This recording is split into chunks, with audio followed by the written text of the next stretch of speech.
We are going today to look at a number of ways to manipulate the plant architecture in a with more advanced features in LPI, and in particular to play with the geometry of the different components, the branches and so on. And I will show you also in the end a number of applications that are a bit more high level and a bit more mechanistic as well, so that you can just imagine. We won't go into the details, so that you can imagine what you can do in terms of mechanistic modeling.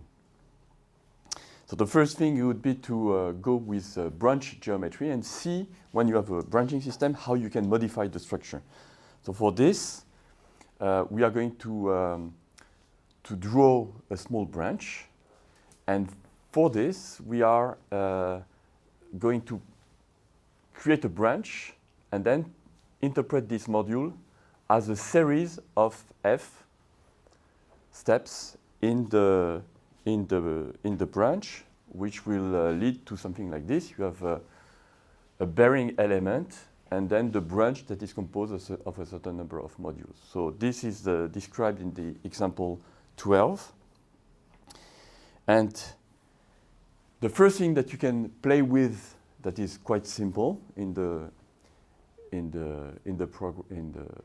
the branch is to play with a notion of tropism. So the tropism is the ability of the plant to be attracted towards certain directions. So the directions here would be indicated by T. I am the user and I am choosing that the T would be my vector of tropism. And then this will have an effect, provided that I switch on the tropism possibility. This will have an effect on the next step of the turtle when she will interpret the geometry of the branch. So instead of going straight in the direction of H, it will bend slightly by an angle alpha that is connected with this tropism vector. And how it is connected, it's quite simple. It is the torque, or the torque that is exerted by T on the H vector, which will be expressed in this way, and this is multiplied by an elasticity that controls how much this effect should be taken into account.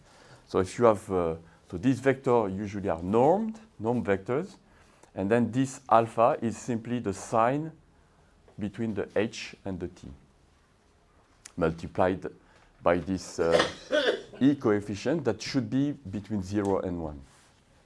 Okay?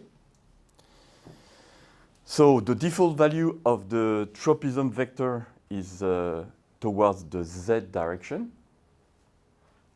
And you can play in the computer with this by switching on the tropism possibility, and this is just made by putting an elasticity here that is non-zero.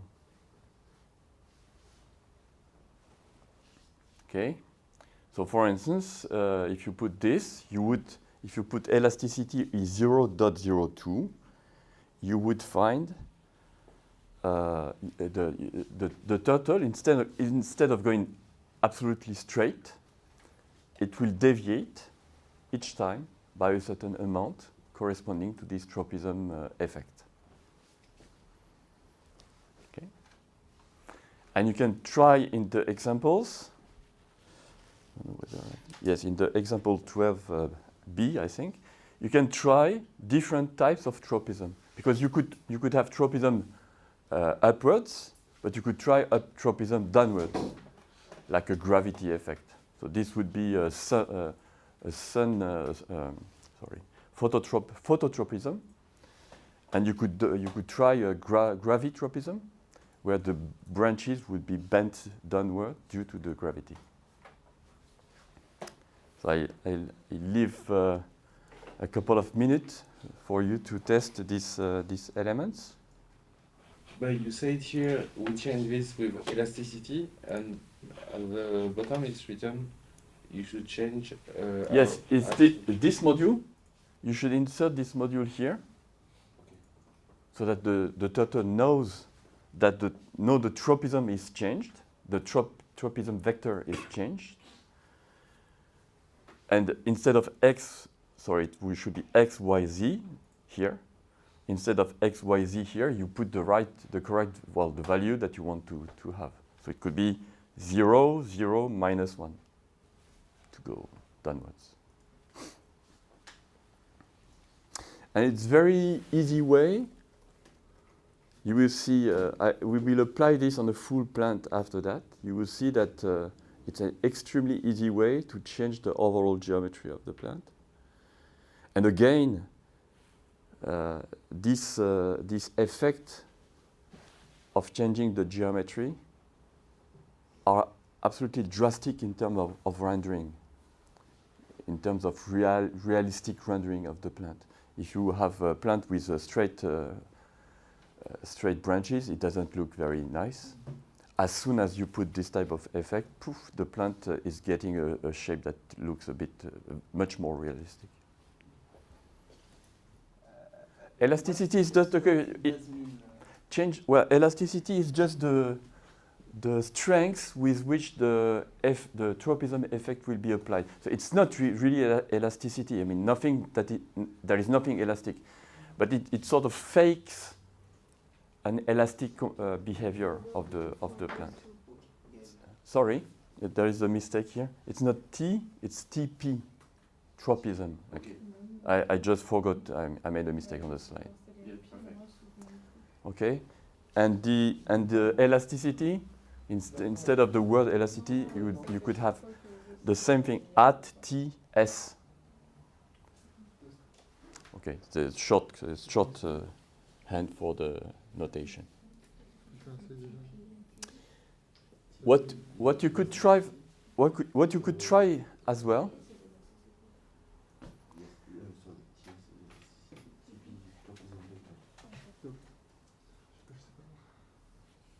And does it matter how you order elasticity of TP, or you can switch the two?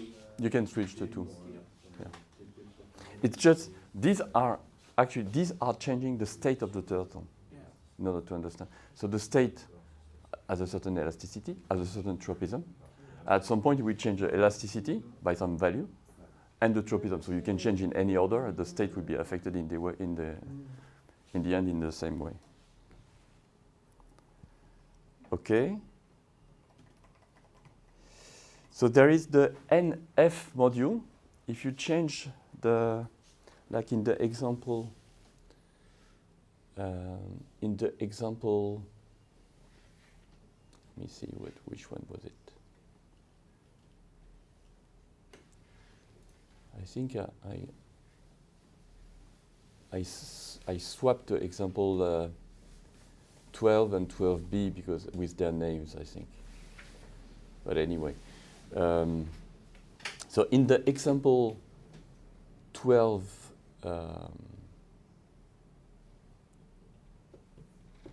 yes, in the example 12, 12, 12, 12, in the example 12, you have the possibility to replace this statement by NF.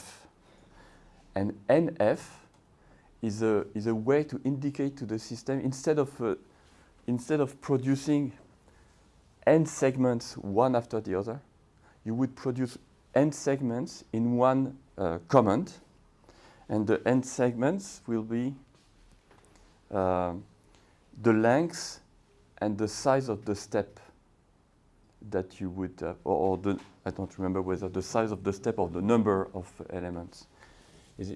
It may be the size of the step. Yeah, I think so. Yeah. It's one. It's one, so it's it's this one here. So if I replace so for I in range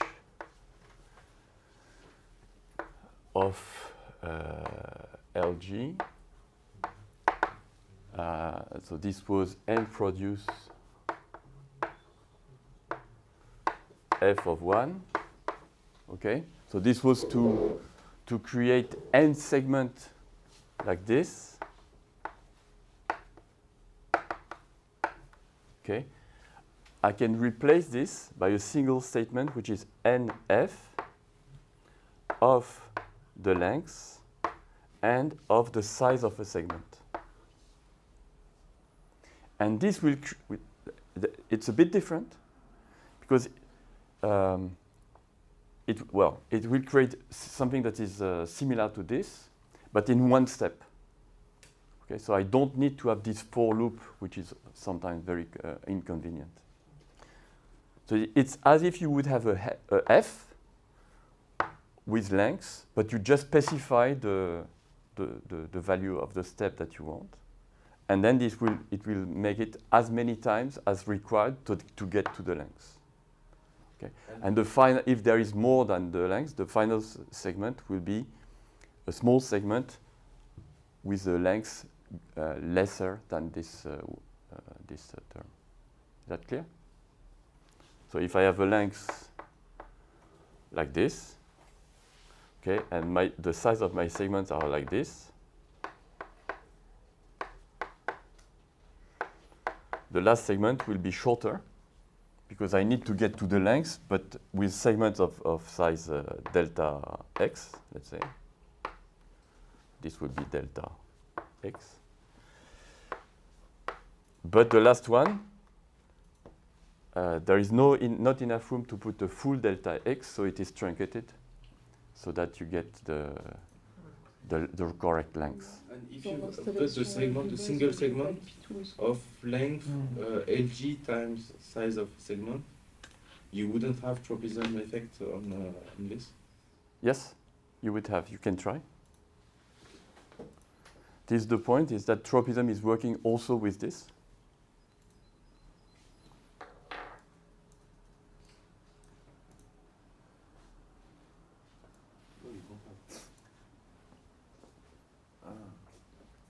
You have a kind of tropism, but not curved. Yes, it is curved, but maybe you need to increase, because the tropism on this may work a bit slightly differently. So increase the instead of 0,2, put a bit more. Ok. Attends, c'est bizarre d'ailleurs. Comment ça se fait ça? Non, mais c'est NFG. No, but I mean, if you make a single segment. Ah, no. If you make, yes, sorry, I didn't understand your question. So if you make a single segment like this, it is a straight segment and you don't have tropism. This is why you need to have this n, so that the system knows that you consider that your f is not a straight line, that it is a straight line composed of a certain number of elements. Sorry, I didn't get your point.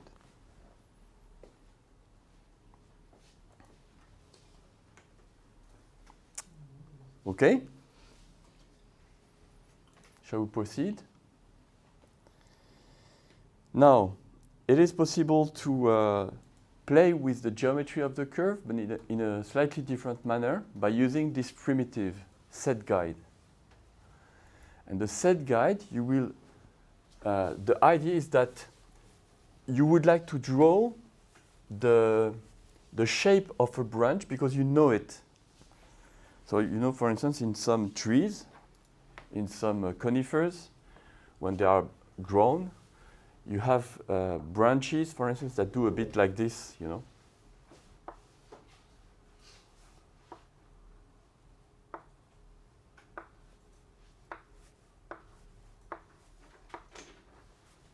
Okay?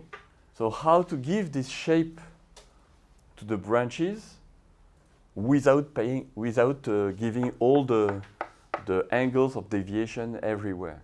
So there is one way that is very simple, is that you draw the curve, this one.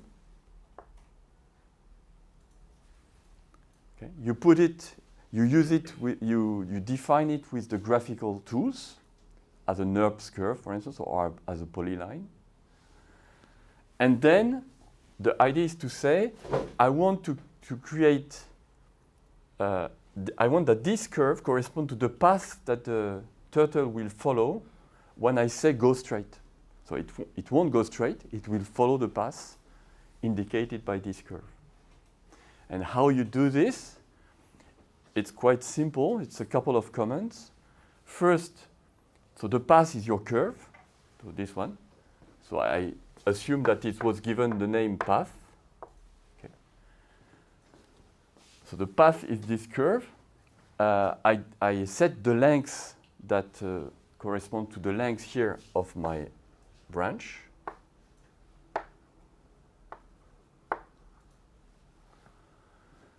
Okay, and now I say, from now on, turtle, please follow the path over a length that corresponds to this length.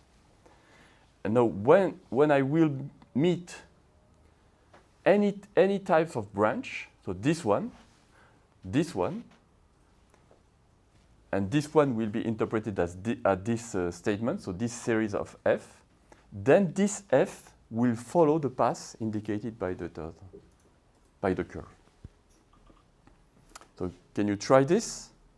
I think this is example 13.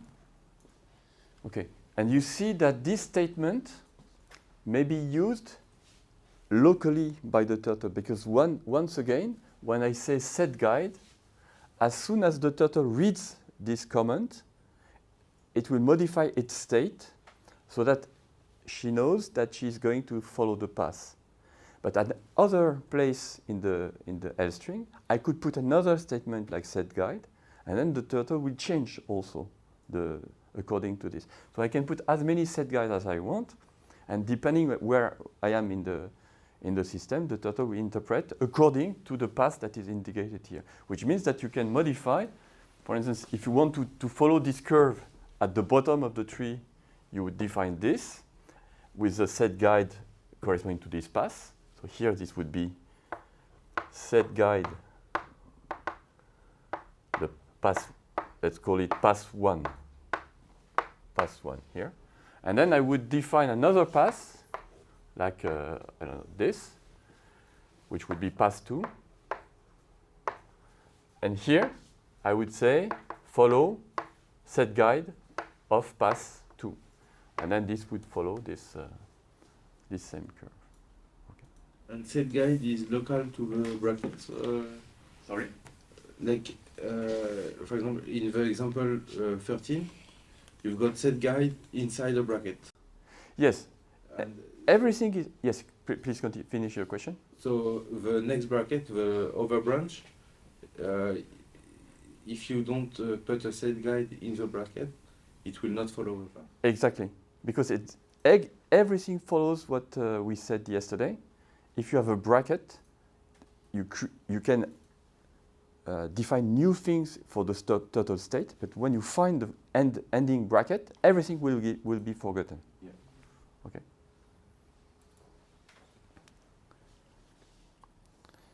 And actually, this works also for the tropism. So you could replace what I said for set path here by tropism. So you can redefine locally the tropism here. So you would have here you would have let's say a tropism going downwards, and on the branch on the other side, I could put a tropism going upwards. Just by playing with this stacking and unstacking of the turtle state with the brackets, with the squared brackets. Okay? Other questions about this? Now you see that because this was working on one branch or a couple of branches. Now look how you can apply all these effects on a simple tree. So I designed for you a simple tree, which is example 14. And then what you can try to do, please modify this tree so that you can apply the different effects that we said in different ways. And you will see that the result is absolutely dramatic on the tree structure, because one set guide, for instance, may affect the whole plant in every branch at once.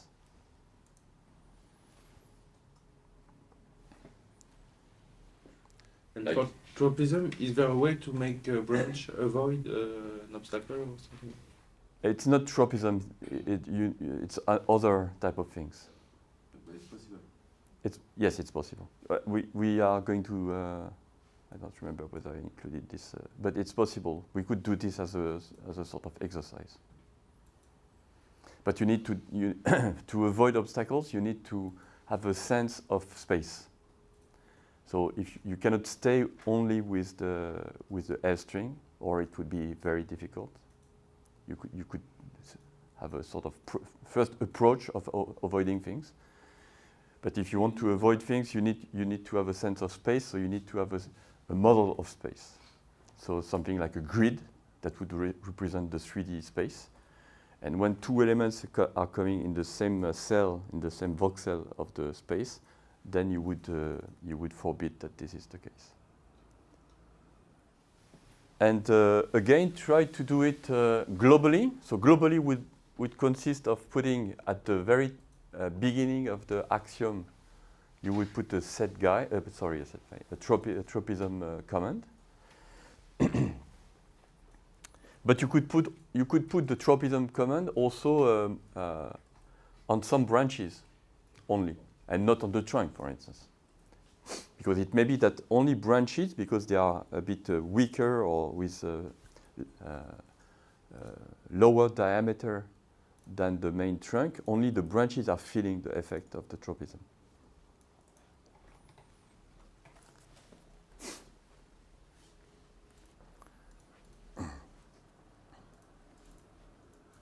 So of course, maybe one remark, you see that here we are not modeling the physical aspect behind the bending of the branches.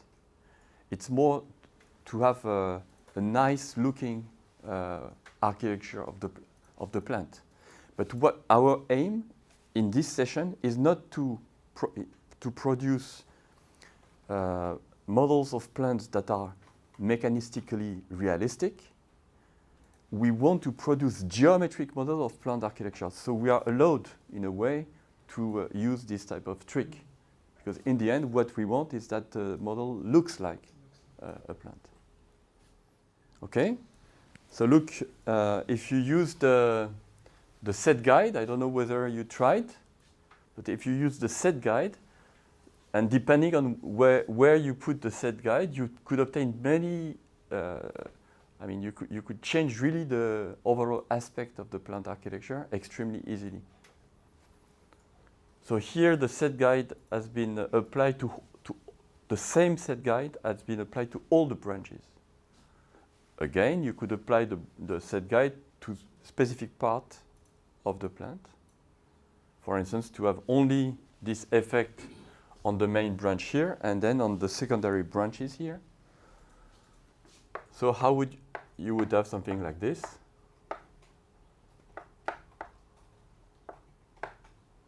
Which is more flat, more plagiotropic. Okay, so this branch would be very winding, and the other ones would be more straight. And do you know how to? Do you have an idea how to do this? Putting set guide inside the bracket. Exactly. Put in a set guide here after a bracket, and then. But then you would have another bracket here for these branches here. So how would you do to? You set a straight guide in the inner bracket. Sorry, you can say yes. This could be one way. You could say a straight set guide inside the bracket here, which would but then you would have to put the same set guide everywhere. Where you have this bracket. So if I have several rules where I have this bracket, I would need to put the set guide. So how would you do this in order to be, not to have to put this in all the rules that you are writing? You will need to track the order of the branch. So this would be order 0, this would be order 1, this would be order 2. And if the order, so I would have apex, that depends on time, let's say, and also on order. Then I would track the order of the apex. And then if the order of the apex that is drawing this line is 2, or is 1, I would put this set guide. If it is 2, I would put a different set guide, and so on. Okay?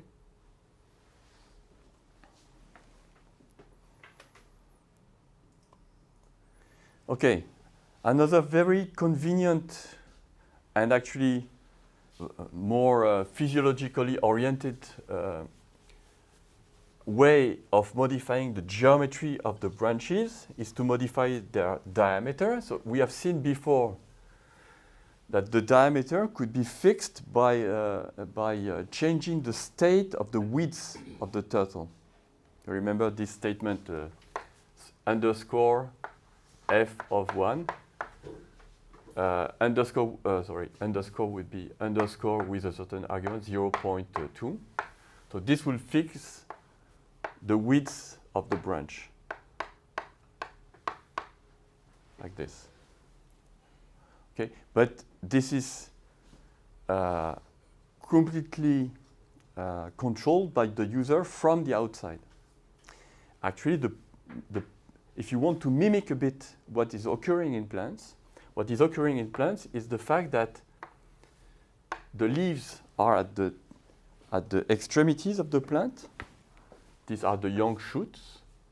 So the leaves are there. And they are producing the assimilates, the carbon, from the photosynthesis. And then the carbon is sent back in the plant by some processes. We don't pay attention to which processes they are. And they contribute to the growth in diameter of the plant. So not all plants grow in diameter, but many of them, in particular trees, they have what we call the secondary growth that makes the diameter of the stems grow with time.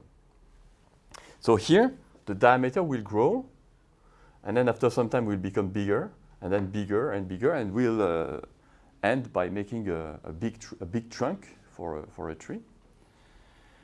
And you see that the idea is that there is some information or some matter, some substance that go from the leaves to the lower part of the plant.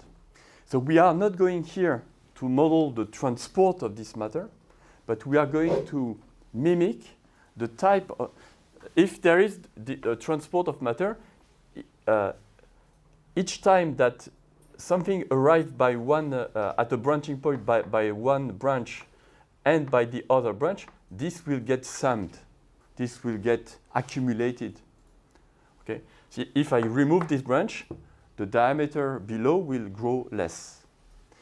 Actually, this was remarked by many people, probably by Da Vinci, who said that there is a sort of allometry between the branches and the trunk. Their size seems to be correlated. But the one who studied this in a quantitative manner initially was Murray I think it is in the years 20, in the 20s or in the 30s of the last century. And Murray's, by making empirical experiments, showed that there might be a rule like this driving the growth, the proportions between the radius of a stem and the radius of the branches that are borne by this stem. So this is what you see here. I have two branches here, 1 and 2, with radius R1 and R2. And then in order this will determine the value of R according to this rule. So imagine that the E, the power E is 1. This would be R equal R1 plus R2. If E was 2, it would be R squared equals R1 squared plus R2 squared. Actually, if you multiply by pi, this would be the surface of the different systems. So this would make a connection. So the E is 1 would make a connection between the lengths. E is 2 between the diameters. E is 2 would make a connection between the surfaces. And then you could choose any E, which is a bit sensible, so that you get a sort of nice looking proportion between the stem and the branches. And the E might depend on the species. Okay. On many species, the E is slightly above 2. This was because this law has been studied by many people, in particular by forest science people.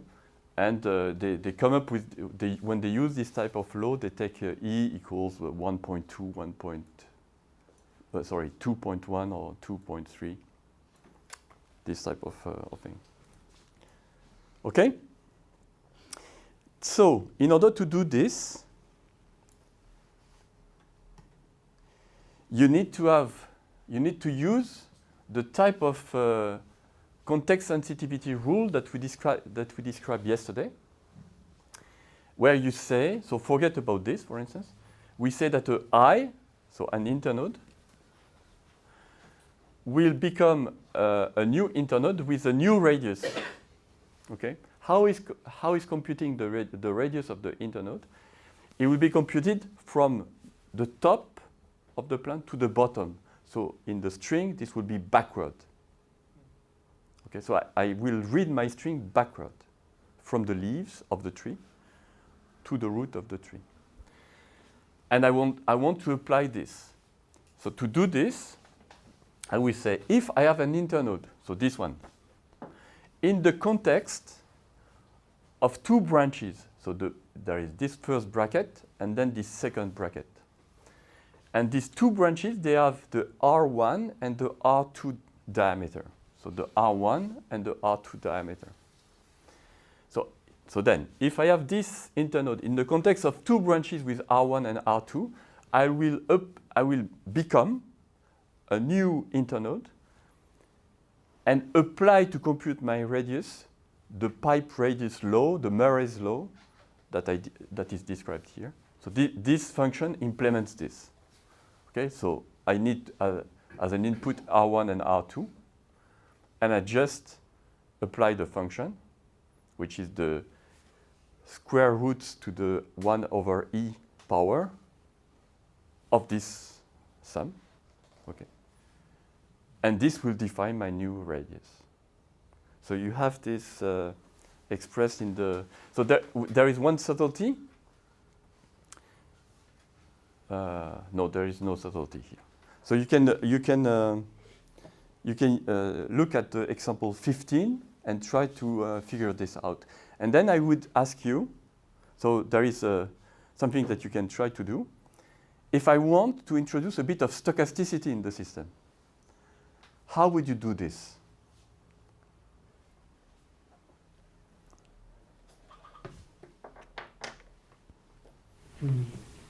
You add noise to the radius. Sorry? You add noise to the radius. Can you elaborate a bit on this? So I have radius here, okay? I will compute a radius. How can I add noise here? In the law? Here? In the length of R1 and R2. In R1 and R2? So you would, because I take the R1 and R2 values from the previous elements, so from the elements that are here. Shall I, at the moment where I get this, I add a random value here?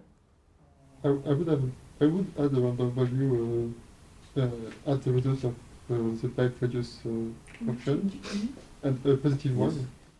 Okay, so what you would do, let's see how it goes. Over time, the noise would add. Sorry? Over time, the noise would add. Because it would be, So what would you do? I said I would add. You would have I of the pipe radius R1, R2. of R in the context of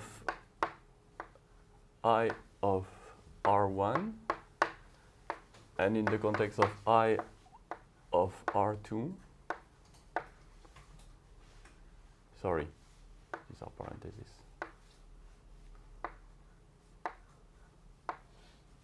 Okay, and this should produce I with the function p pipe of R1 and R2. Okay?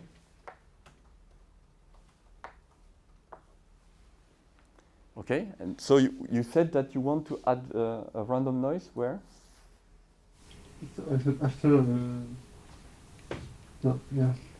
So here you would add plus random Well, scale it down. something. Maybe, Yeah, okay. So is that possible, or is that actually can you try?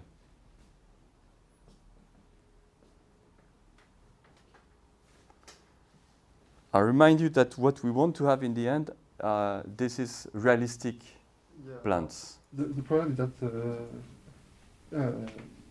the random numbers propagates back and add. So it becomes. So the random numbers will propagate back, Yeah. but this is okay, because I want that the things are propagating. Yeah, but it's. Because you will have randomness and randomness and randomness. So in the end, you might obtain something that is not random. No, because it's only positive, and so. It's only positive. And so it grows quickly. It becomes quite big. You have tried, okay? Okay. So you would need to have very small noise. Yeah. But if you add small noise, it's as if you don't add noise. Yeah. Well, still, because since it propagates, even small, locally small numbers, significant difference. Okay. Okay. And I want you to think about this. Maybe only add noise at the when new branch is created. Okay. So Can you? So it's not in the rule of propagation, but when there is a branching. Exactly. Yes.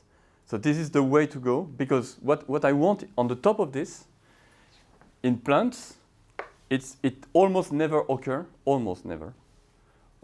never occur that a branch has a diameter big. I will draw this for you. Okay. This never occurs, or almost never occurs, because in plants you never say never. But it's very rare. Okay. So this type of branch that has a diameter that is bigger than the main stem is extremely rare, and it is because the way plants are growing, in a way. So you want that the diameter of the bearing component stays higher than the diameter of the borne components. So if you do whatever by adding noise to your diameters, you may not respect these laws, this law of higher or order in the diameter while you are going back to the root. It depends on the law of the noise you take. Yes, it depends on the law of the noise, but whatever, you need to find a law that would respect this constraint. Yeah, like exponential law. It depends. It depends whether your noise will it depends where you add your noise. If this is here, on the radius when you call for the pipe, if this is as he said, because what we could do is not change this rule, but at the moment where the internodes are created, the initial diameter of this internode might have a randomness. And then this randomness would be propagated through the plant by this rule, which has no randomness in it. And I would say, if I want to make a plant, I would do this way. I would go this way. I would give different types of initial radius to my internodes at the moment where they are created, which means at the tip of the plant.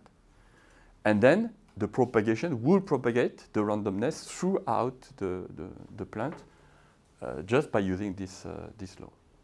Any questions before we... What is consider? Sorry? What is consider?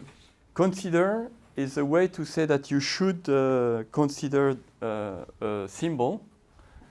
For instance, consider bracket would be considered the symbol bracket in the application of the context-sensitive rule.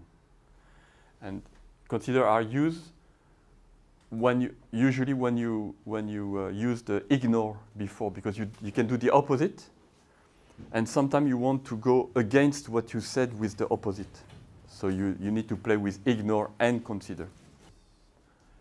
Yes, sorry. Yes, here I forgot. This is an X here. There is. Okay, yes, I will put this here. So you have I of R with this double greater than, and then you would have a X like this with I of R, and this would do something like this with produce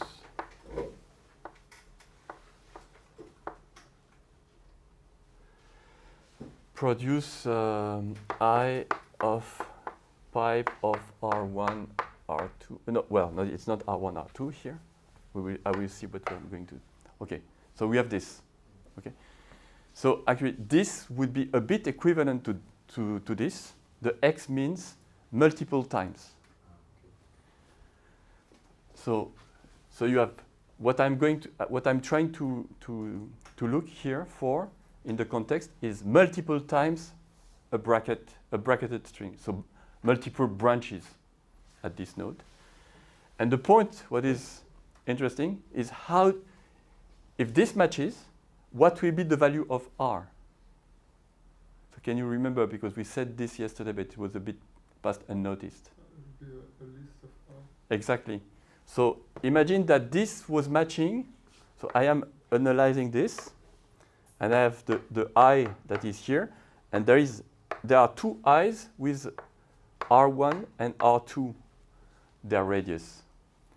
This will match this because it's exactly the situation that is described here, multiple times a bracketed I. Okay? And the value R, there is not only one, there are two. There is R1 and R2. So what is written here, when I'm going to in this part of the string, is R equals a list R1, well, an array R1 and R2. And then here, I could simply pass the array R1 and R2. Well, not. I could pass R like this. Okay, because no, this R is an array. So I could directly pass the R value. Answers your question, Andre?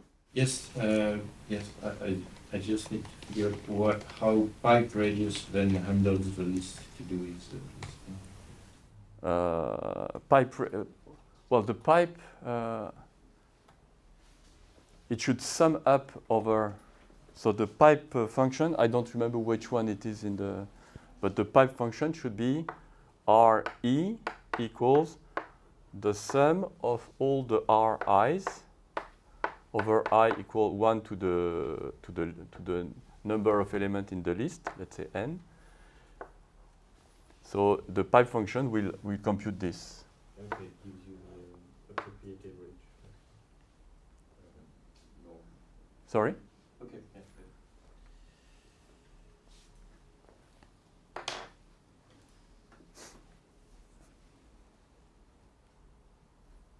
Other questions?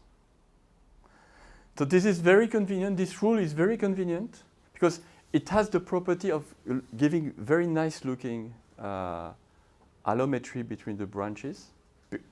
In particular because it has been measured experimentally on many plants. So it more or less fits with the behavior of several types of plants. So our eye is able to capture this balance between the different sizes of component. Okay?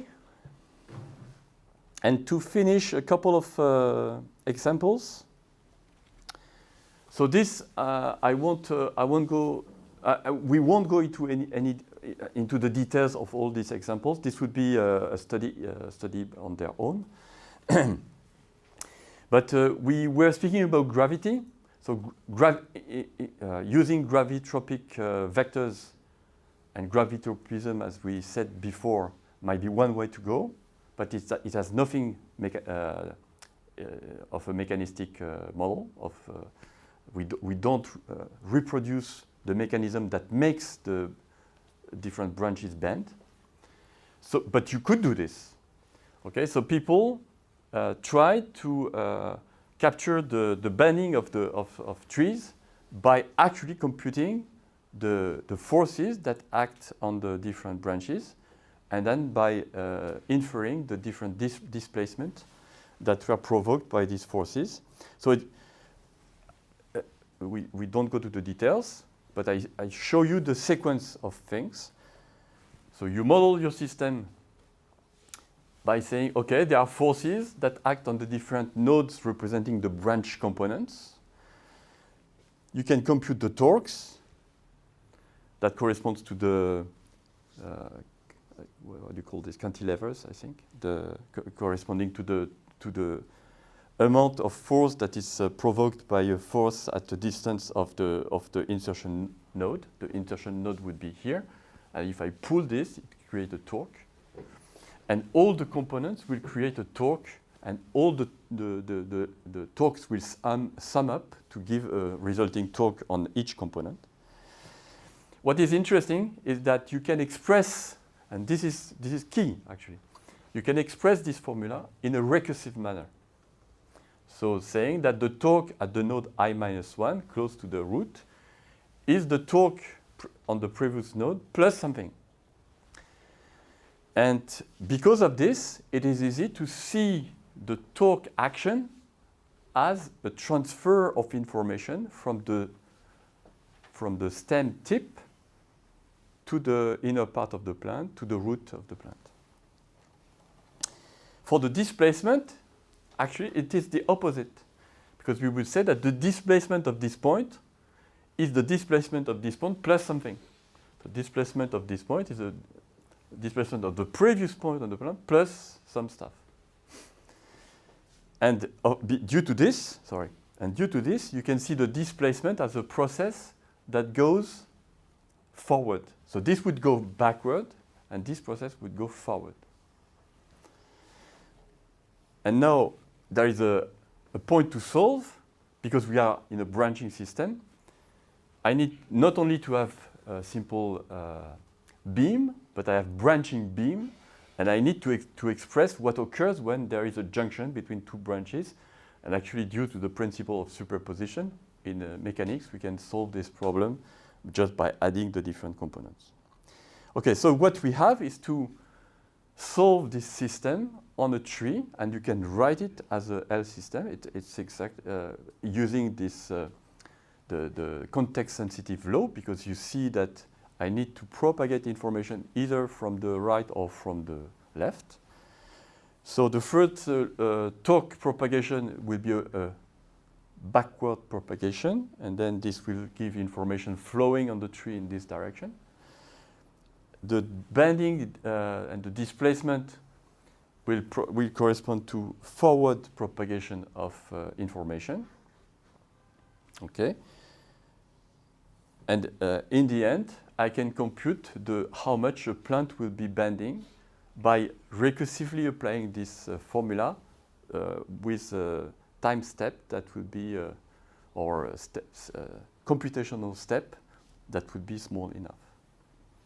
Okay, because we are still in the explicit Euler type of resolution here. So we need, if we want the system to converge, we need to decrease the amount of the size of a computation step. Okay. So in terms of what you have in the machine, it would look like this. In the backward step, you would have two types of derivation. Let's say a derivation would be split up into two sub-derivations. First sub-derivation is backward, and you would have rules like this ones. A segment in the context, should be a segment. A segment in the context of a segment would give a segment with fast information transfer. So in one derivation, you propagate the information through all the plant.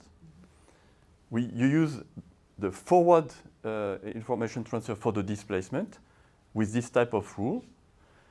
And then after that, you would make a step of growth to check how much element should grow, and then back to this propagation, to the backward and to the forward steps.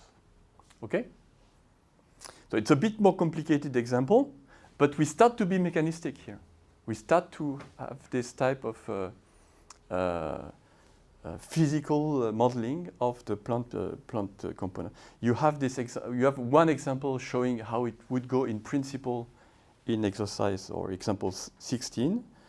And this was a movie that we made some time ago with my colleague Evelyn Cost about she is working on fruit trees, and we implemented this type of modeling on the tree over several seasons of growth. Okay, so you have the branches, they make flowers, then the flowers are transformed into fruit, the fruit are growing. This makes the branch get heavier. The branches are bending on the weight of the fruit. When you harvest the fruit or when the fruit are falling, the branch, they bend backward or they bend back, let's say, or they unbend. And you see that the tree progressively get its shape. So the point here would be to study how the tree, by modeling this type of processes during growth and over several seasons of growth, how the tree would acquire its final shape. Because fruit trees, although they are often pruned, they have shapes that are really due to the fact that they are bearing heavy loads. It's very realistic. Yeah. And this was like 2007. Okay, so I think nowadays we can do even much better. Yeah. Okay. Light interception. So you need to have a model of light in your system. There are many types of model of light. You can cast rays on your scene, and you would cast millions of rays in your scene. So it would be so there are simulation system with this cast of rays. You can compute how much light is emitted by one component and how much of this light is perceived by another component of the scene for every pairs or every couples of component in the scene. This is yet another way of simulating the light in the scene. And here we use in the system, we developed a few years ago with a student of mine, David da Silva, a way to simulate the light just as the direct interception of the first ray coming to the components, which means that if I want to say that one component is viewing the light coming from the sun, I would just need to count the number of pixels that the component sees from the sun. And then this would make a sort of amount of light gathered or collected by the component, and then this would be the amount of light intercepted by a leaf or by a plant component. So what you need is to have one way to project the different components of your scene in different directions.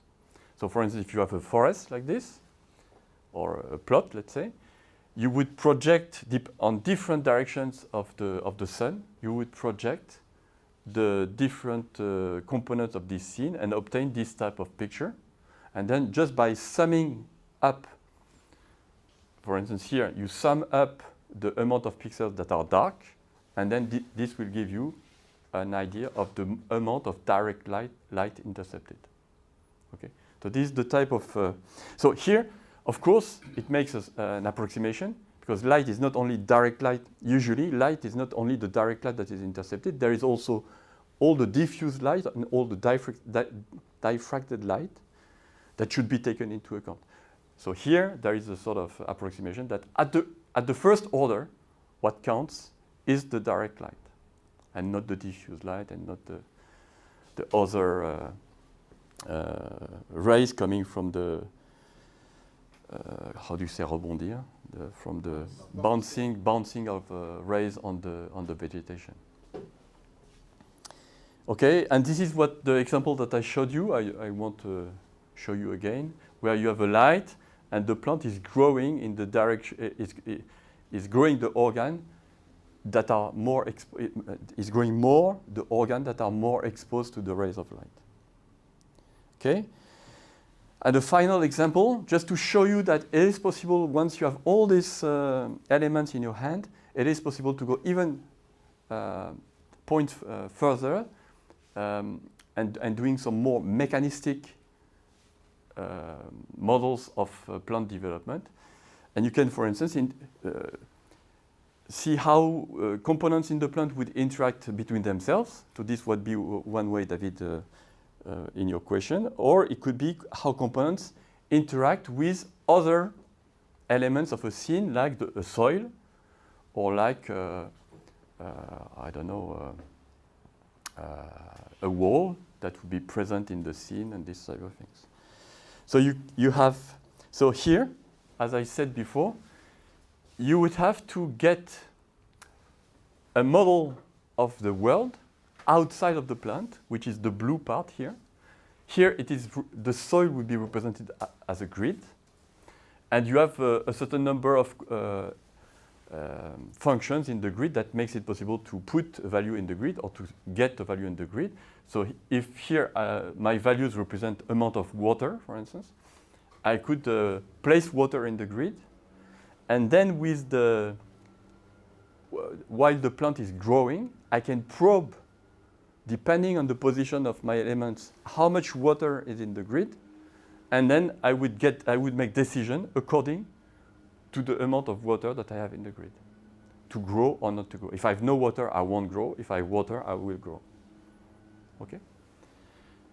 And you see, and you see here we are using this question mark P that retrieves from the space the position. So in the vector V, V will be a vector, which is an X, Y, Z vector, and that will make it possible to get the position, so to get the water at the position of the grid V. So this will send back the position of the apex, and I will get the position of the apex, probe the grid at this position, and then do some stuff according to the value that I see. Is that clear? Okay. So you have it's a nice example. You can look at this example. I think 18 is in 2D, and 18B is in 3D. And you can look at this example on your computer, just to and see the code is not so big. Huh? It's quite reasonable amount of code. It's not. Imagine that because we were speaking about this yesterday. Imagine that you have to write all this from scratch. It would take lines and lines of code. Okay, so the fact that you are using a system that is already thought to prepare all this programming, it's really high-level programming, and it's. I mean, you can do things that are extremely complex with a very restricted number of lines of code. So I let you look at the examples, and if you have questions, and we are done with the overview of the different techniques.